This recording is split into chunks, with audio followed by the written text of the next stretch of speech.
হাওরের ফসল ডুবায় সুনামগঞ্জের কৃষকরা দিশেহারা হয়ে পড়েছেন।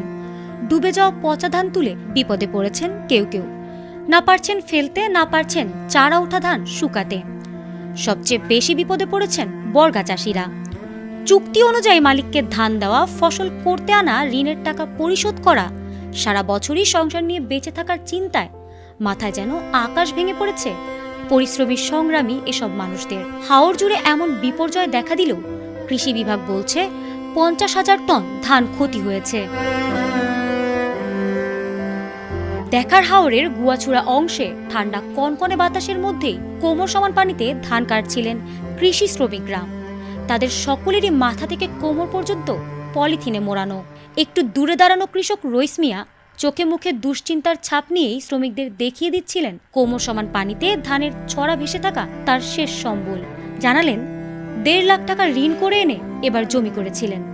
দুশ্চিন্তা এখন 3 ধরনের: চুক্তি অনুযায়ী মালিকের ধান দেওয়া, জমি করার খরচের ঋণ মেটানো এবং সারা বছর খেয়ে বেঁচে থাকা। প্রায় 6 মতো পানি চলে গেছে, হাঁটতে পারছি না।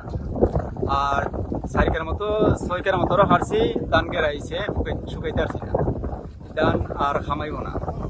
আর এখানে আরো 6 জন হাঁটতেছে পানির মধ্যে, শুকাইতে পারবো কিনা পারবো এটা কোনো আশা নাই। আর এই জমিনের যে মেন মালিক, আমরা যে শুকো করি টেকা দিয়ে করি, এই মেন মালিকের সম্পূর্ণ ধানটা আমরা দিতে হইব।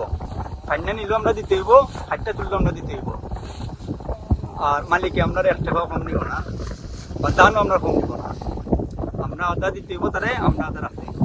একটু দূরে ঠান্ডা বাতাসের মধ্যেই হাওরের কান্দায় ঘেরা ওঠা ধান চটের ওপর ছড়িয়ে বাতাস লাগানোর চেষ্টা ষাটার্ধ জামিলা খাতুন ও আসমা বেগমের। এসব পচা ধান নাড়াচাড়া করে মনকে সান্ত্বনা দিচ্ছিলেন তারা। 100 মন ধানের উপর আছে আমার, কিন্তু ধান আমি একটা ধান শুকাইতে পারি নাই।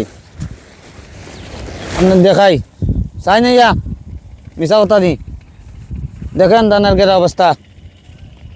100 মন ধানের উপর আছে আমার, এরকম 100 মন ধানের উপরে এইরকম গেরা আমি একটা ধান শুকাইতে পারি নাই, বাড়িতে পারি নাই। আমি দুঃখ কার কাছে কইমু?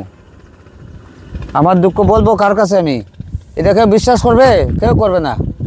সম্পূর্ণ লস আমার এইবার। এইটাই তো চিন্তা করতেছি আল্লাহ কাছে, আল্লাহ কিভাবে বাঁচবো? এই যে ধান খাটাইও তো বিপদে পড়ছি, যে গুলার টাকা আইছি এগুলার দানও তো পাইতাম না, যে টাকা দিছি। এখন তো ধান গেরা আইছে, ধান তো নষ্ট। পানিতে কাটতে আনছে, বুমাদা লইছি, লইয়া ওখানে টাল দিছি, টাল ফালাইছি, ওখানে তো এটা ফসতাছে। হয়েছে গেলে তো ধান কিন্তু কাজে আইতো না। তেনা আমরা কষ্ট মষ্ট করে লইও তো খাইতে পারা, আর তো কোনো ব্যবস্থা নাই, অন্য কোনো আর ব্যবস্থা। পাশে দাঁড়ানো বয়োজ্যেষ্ঠ কৃষক কমর আলী কাঁদতে কাঁদতে বললেন, কেমনে চলমু পুরুত্তাই নরে লইয়া। নষ্ট করছি তাইতে দিনে এই কৃষকই কাজ করি, এখন তখন আমরা রিজক নাই, আল্লাহ লইয়া খালাই আল্লাহ। আপনারা তো আমরা কোনো সরকারে কোনো আবেদন দেয় যে উর্দারে লইয়া খাওয়ার কোনো রুচি থাকে, এইগুলা তো স্যার মনের রোদ না দিলে আর কিছু করার নাই। মনের বেকায় গিয়া, মনের ইয়েসকে গিয়া এই জিনিস করা লাগে, নাহলে তো কিছু আর না। এই পরিবেশে আছি আমরা। পুরো হাওর জুড়েই এমন করুণ কাহিনী। হাওরটা তলি হয়ে গেছে, আমরা বর্তমানে আছি এই জায়গাটা মোটামুটি একটু উঁচু জায়গা, কিন্তু এরপরে আমাদের হাঁটুর উপরে পানি।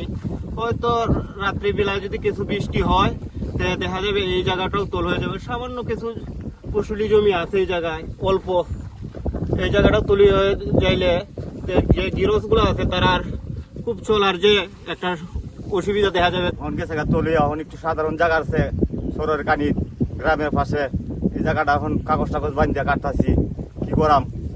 বিপদে পড়ছি, ধান লইয়া উদ্ধার করতেছি কাটিয়া। খুবই কষ্টে আছি। কিছুক্ষণ আগে আমরা বুক পানিতে কাটিয়া ঠান্ডা কাঁপতে কাঁপতে এখন আছি আমরা হাঁটু পানির, পুকুরাত পানির, যাতে ঠান্ডাটা একটু কম লাগে। পলিথিন বান্ধে আমরা এখন লাগছে কাটার। বাতাস বেশি, আরো অতিরিক্ত ঠান্ডা, এই ঠান্ডার কারণে আমরা পাতাছি না।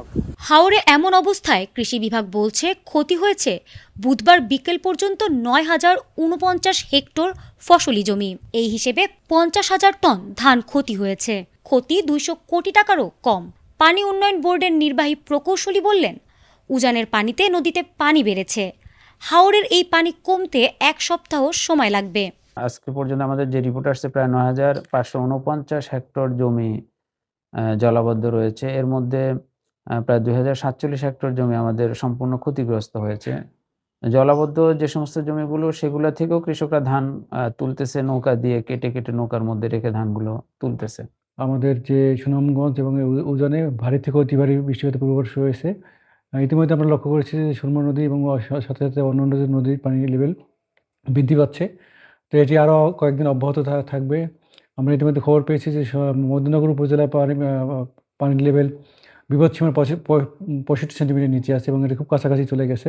এখন যে সুনামগঞ্জের নদীর যে পানি অবস্থা যেটা বৃদ্ধি পাচ্ছে সেটি হয়তো বন্যা পরিস্থিতি উন্নতি হওয়ার পরে হয়তো কমতে পারবে। তো সেটি হয়তো 7 দিন সময় লাগতে পারে। তবে আমরা আমাদের মূলত এখন টার্গেট হচ্ছে যে বাঁধগুলো সুরক্ষিত রাখা এবং কৃষকদের যে জমির ধান উঠানো সেটা উত্তোলন করা। ইতিমধ্যে সুনামগঞ্জ জেলায় প্রায় 59% ধান কাটা হয়ে গেছে। তো আমাদের কৃষকদের প্রতি অনুরোধ থাকবে যেন তারা খুব দ্রুত ধানগুলো কেটে ফেলে। বিপন্ন প্রায় 4 লাখ কৃষকের পাশে সরকার দাঁড়াবে এই প্রত্যাশা সুনামগঞ্জবাসীর।